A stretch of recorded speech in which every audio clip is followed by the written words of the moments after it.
नमस्कार दोस्तों। ईरान और अमेरिका के बीच युद्ध विराम, सीज फायर और शांति समझौते की खबरों से फ्राइडे को इंडियन मार्केट में हलचल मचा दी। जियोपॉलिटिकल बदलाव का भारतीय शेयर बाजार पे तगड़ा असर देखने को मिला। मंडे को एक बहुत बड़ा धमाका होने जा रहा है। पिछले कुछ महीने से जिस युद्ध की वजह से पूरी दुनिया की इकोनॉमी कांप रही थी, वहां से आखिरकार एक सबसे अच्छी खबर आ गई। अमेरिका और ईरान के बीच युद्ध विराम और एक ऐतिहासिक शांति समझौता होने जा रहा है, जो कि आज संडे को होने वाला है। अमेरिकी राष्ट्रपति डोनाल्ड ट्रंप ने कहा है कि यह डील फाइनल फेज में है और इसके बाद स्ट्रेट ऑफ हॉर्मुज को पूरी दुनिया के जहाजों के लिए तुरंत खोल दिया जाएगा। इस खबर के आते ही भारतीय शेयर बाजार ने फ्राइडे को अपनी ट्रेलर दिखा दी। आप वीडियो में देख सक रहे होंगे, पूरी देश की मार्केट सारी ग्रीन है। हमारी भी मार्केट ग्रीन में ही बंद हुई। लेकिन असली पिक्चर तो अब सोमवार को ही खुलेगी। आज की इस वीडियो में बहुत ही आसान भाषा में समझेंगे इस युद्ध विराम की वजह से आपके पोर्टफोलियो पर क्या असर होने वाला है, कौन से सेक्टर रॉकेट बनने वाले हैं और कहां आपको मुनाफा वसूली या सावधानी बरतने की जरूरत है।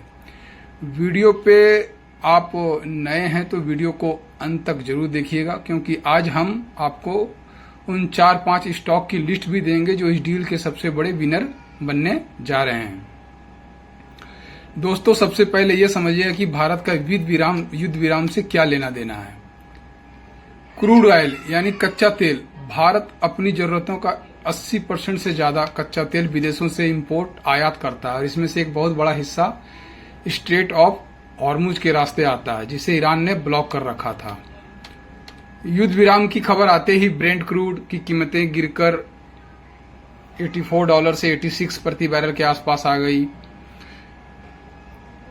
लगभग, जो पिछले कई महीनों का सबसे निचले स्तर है। अगर कच्चा तेल सस्ता होता तो भारत के लिए एक सबसे बड़ी लॉटरी है, क्योंकि इससे हमारा इंपोर्ट बिल घटेगा, देश में महंगाई कम होगी और सरकार का राजकोषीय घाटा, फिजिकल डिफिकल्टी जिसको बोलते हैं, काबू में आएगा। चलिए अब बात करते हैं सीधे आपके फायदे की। वो कौन से सेक्टर हैं जो इस डील के बाद सबसे तेज भागेंगे। पेंट कंपनियों के लिए कच्चा तेल और उसके डेरिवेटिव सबसे मुख्य कच्चा माल होते हैं, रॉ मटेरियल होते हैं। जब तेल सस्ता होता है तो इन कंपनियों का मार्जिन बहुत तेजी से बढ़ता है। Asian paint, Berger paint, Indigo paint जैसे स्टॉक पर आप खास नजर रखनी चाहिए। हवाई जहाज उड़ाने के लिए 30 से 40% खर्च सिर्फ एटीएफ एविएशन टरबाइन फ्यूल का होता है, जो कच्चे तेल से बनता है। तो तेल की कीमतें गिरने से आप इंडिगो, स्पाइस जेट जैसी मुनाफे वाली कंपनियों पे सीधा इसका असर पड़ेगा। एचपीसीएल, बीपीसीएल और आईओसीएल जैसी सरकारी तेल कंपनियां कम कीमत पर क्रूड ऑयल मिलेगी उनको, तो उनकी रिफाइनिंग का मार्जिन क्या होगा, सुधरेगा। इनके शेयर में आप अच्छा उछाल देखने को मिल सकता है। टायर बनाने में सिंथेटिक रबर, कार्बन ब्लैक का इस्तेमाल होता है, जो क्रूड बेस्ड होता है, इसलिए एमआरएफ, अपोलो टायर, सीएट को इसका सीधा फायदा मिलेगा।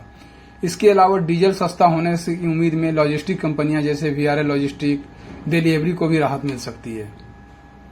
मार्केट का एक नियम है, अगर कहीं फायदा तो कहीं नुकसान भी होगा। इस युद्ध विराम से कुछ सेक्टर को झटका भी लग सकता है, जहां आपको सावधान रहना है। ओएनजीसी और ऑयल इंडिया जो कि जैसी कंपनियां जमीन या समुद्र से तेल निकालती हैं, उन्हें कच्चा तेल महंगा होने पर ज्यादा फायदा होता है, जबकि अब तेल की कीमतें गिरने से इनके रेवेन्यू और मुनाफे पर थोड़ा दबाव आ सकता है। जब भी दुनिया में युद्ध या कोई अनिश्चितता होती है तो लोग शेयर बाजार से पैसा निकालकर गोल्ड में लगाते हैं, जैसे सेफ हेवन कहा जाता है। अब शांति बहाली होने से सोने की कीमतों में गिरावट, करेक्शन आ सकती है। साथ ही रुपया मजबूत होने की वजह से आईटी कंपनियां, टीसीएस, इन्फोसिस के मार्जिन पर हल्का असर पड़ सकता है, क्योंकि उनकी ज्यादातर कमाई डॉलर में होती है। तो अब एक रिटेल इन्वेस्टर के तौर पर आपको सोमवार को क्या करना चाहिए। बाजार के एक्सपर्ट्स के मानना है कि सोमवार को भारतीय बाजार एक बड़े गैप अप ओपनिंग तेजी के साथ शुरुआत हो सकती है। इसके अलावा ग्लोबल मार्केट से भी अच्छे संकेत हैं, जैसे एलन मस्क की कंपनी स्पेस एक्स का नैस्डैक पर धमाकेदार आईपीओ आया, जिससे निवेशक का मूड काफी पॉजिटिव है। ध्यान रहे, बाजार में जब भी ऐसी बड़ी खबर आती है तो शुरुआती 1 घंटे में भारी उतार चढ़ाव,